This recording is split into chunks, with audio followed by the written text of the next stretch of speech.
Take your inquiry to 954-554-6755. That's 954-554-6755. Glad to hear from you. Definitely want to tell you about what's happening so you might be able to be in the midst of some of the great things that are going on in the South Florida area. Got some great things coming up and have some great things that have already happened. We do thank God for you all again. Morning Manna, the 25th, is special guest speaker, Ellis Hall, will be in the evening, and it is none other than Partnership with International School of Ministry. And we are having our graduation or our ordination graduation services. And that's all going to be happening at the Fort Lauderdale Church of God in Christ, 744 Northwest 12th Avenue, City of Fort Lauderdale, Florida. Maybe you are interested in having an event at our church. Love to have an event. Get in contact with us, and we'd love to have you be a participant in this great church. So we're making different moves and doing different things. The place where you're this person is grow. That's what I'm doing. What's happening in the City of Lauderdale, City Pass.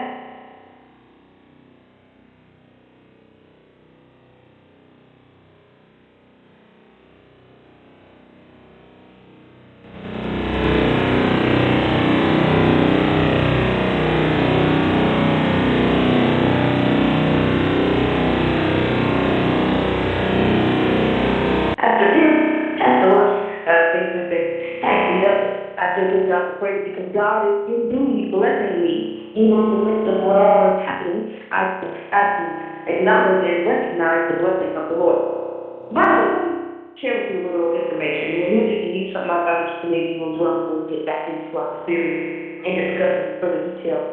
Verses 1 and 2 of Acts chapter 28. Remember talking about that circle clip that looms ahead. Lawmakers seem poised to compromise on deficit deal. That's right, Democratic and Republican leaders appeared Sunday to draw closer to reaching a compromise on keeping the country from going off the fast approaching fiscal cliff.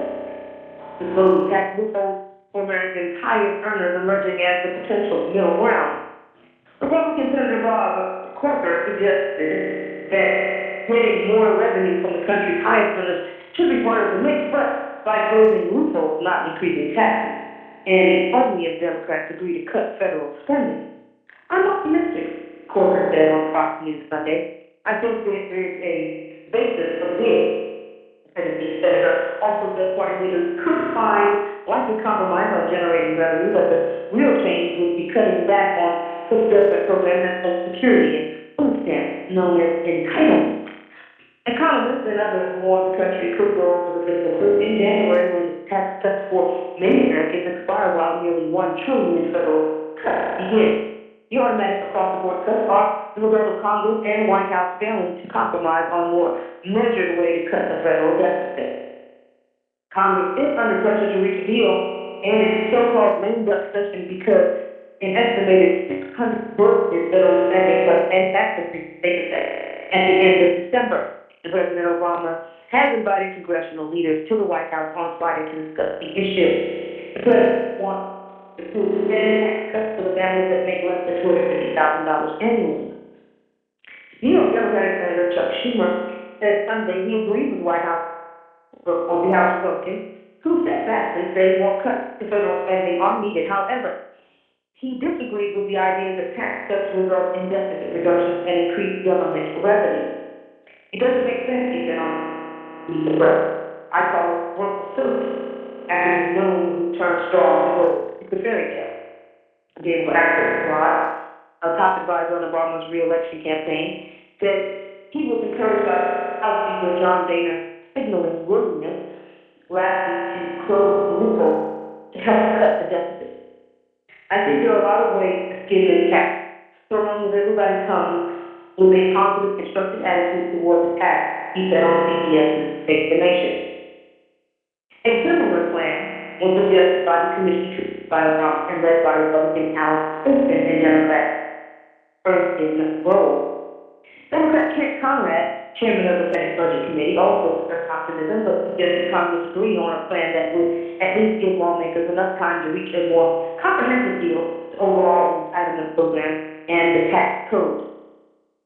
You can't fill every detail in these next few weeks, he said on fire. What you can do is agree on a framework. And so we're hoping that they will agree on a framework, and we're praying again for our leaders.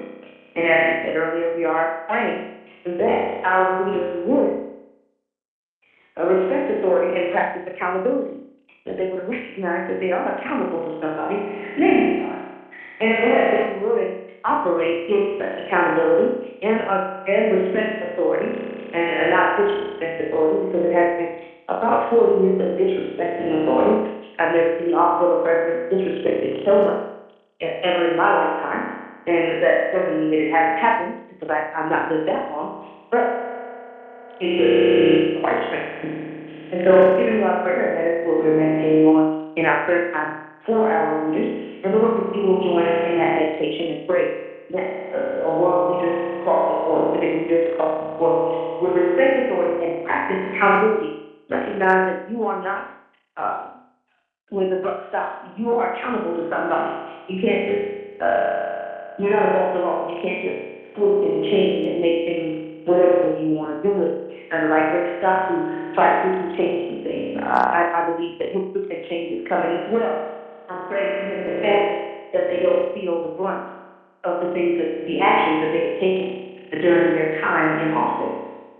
But nevertheless, it is our prayer, and our prayer for all leaders everywhere, and they will respect authority, and that they will practice accountability. It is important and it's imperative. Again, happy Veterans Day to all the veterans out there. Thank God for each and every one of you who are the veterans who have served in the armed forces. We are indeed in our series, and we do thank God for you all tuning into the broadcast. You are tuning into Gut, that's when I say, bringing the information for transformation within South, West, and all over the world, the variety talk show, the Christian point of view. Hoping that you will have the guts to tell somebody about Jesus. The number to call to join in the conversation, 877-217-5375. That's 877-217-5375. And verse 1 of chapter 28 in the book of Acts reads like this. And when they were escaped, then they knew that the island was called Melita. Now, the sailors had not recognized the land to which they fled from the storm. They did not actually know where they were.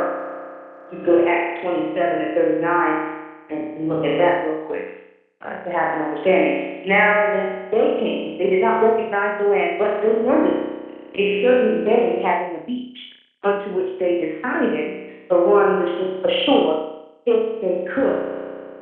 It's like a strategic shipwreck, because they could have lost their life out in the open sea, but it was necessary to go ahead, stay on the coast, and of course, in that beach, but they didn't know where they were.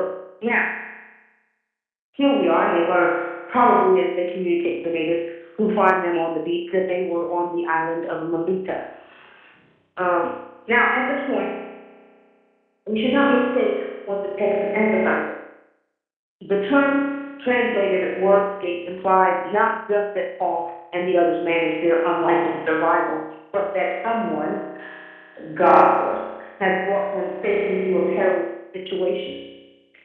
Now, we remember that Paul was safe because of God's action, not cursed because of hardship.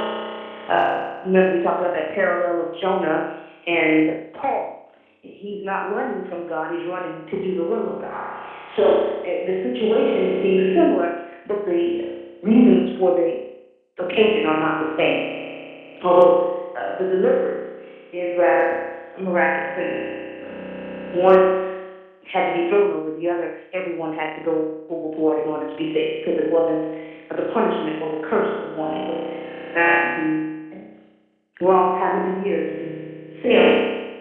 Now the question is, what will happen in this isolated place where the survivors find themselves? What's going to take place?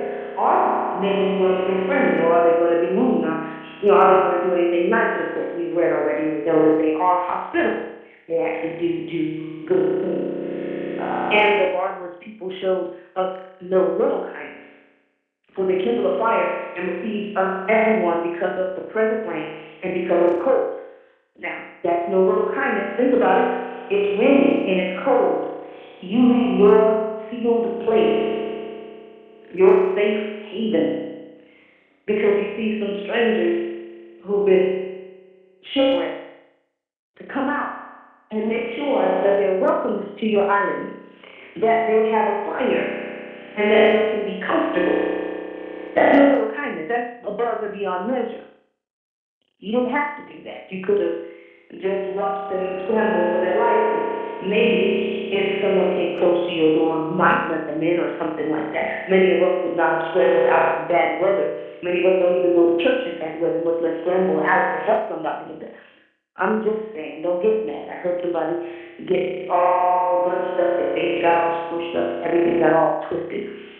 I'm trying to explain that, and it shows in a very clear and defined and definite way how hospitable these people, these motives were. Now, the word barbaric does not mean that the inhabitants of the island were savages. And it just meant that they weren't Greek. They didn't speak Greek. They didn't have a common language. They were not beneficiaries of Greco-Roman civilization. The word used to describe the kindness of the people comes from Greek literally as our English word philanthropy. They were philanthropic in the way that they dealt with these strangers. It was like that they were fond and generous and open-handed. The place may be isolated, but the natives proved hospitable to their unexpected visitors. They did not treat them harshly. They did not treat them badly, but they treated them well, very well, philanthropically well. So, to take a minute to think about it, what do you think? What was the time when you saw unbelievers act in a way that could serve as an example for believers to emulate? And what did you learn from the experience? See, sometimes we don't think that anybody who's not Holy Ghost filled, fire baptized can do anything good. And if they do, we wonder what their ulterior motives are. Funny thing is, some of us, saints of God, saints of the Most High, are the worst culprits for such activities. So, maybe you saw an emergency, in a non-emergency situation, involving a one-time need, in a non-emergency situation involving an ongoing need. I remember a gentleman, one of my relatives was telling me about a young lady who did such a nice job. She was so kind and all that kind of stuff. I tell you, it is just crazy doing all the wonderful stuff that she did for this woman who was destitute. And I think that she normally doesn't say hi. So she had enough in her to show kindness, but she didn't have enough in her to love all the time. Now that should be the testimony of faith. We don't just come together in a family situation. So in a family with the coach, we all come together, and then after we help one another, we depart our separate ways and never to come together again. But as saints of God, we ought to have community. We ought to have connection. We ought to be intertwined and interwoven, a body fitly joined together, one supplying to the other. You hear me? All right? And that's what ought to be going on in these times. So this is what we ought to see happening. And sometimes, every now and then, the world will demonstrate to us as believers, or the unbelievers will demonstrate to us as believers, that you can do this, because it can be done even without the Holy Ghost. So we got the Holy Ghost more so. You should ought to be hospitable, loving, kind, generous. Now, the first order of business is to build a fire.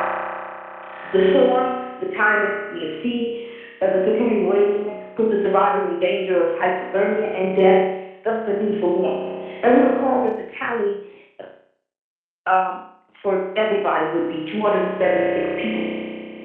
For the to be willing to help so many people in need generously.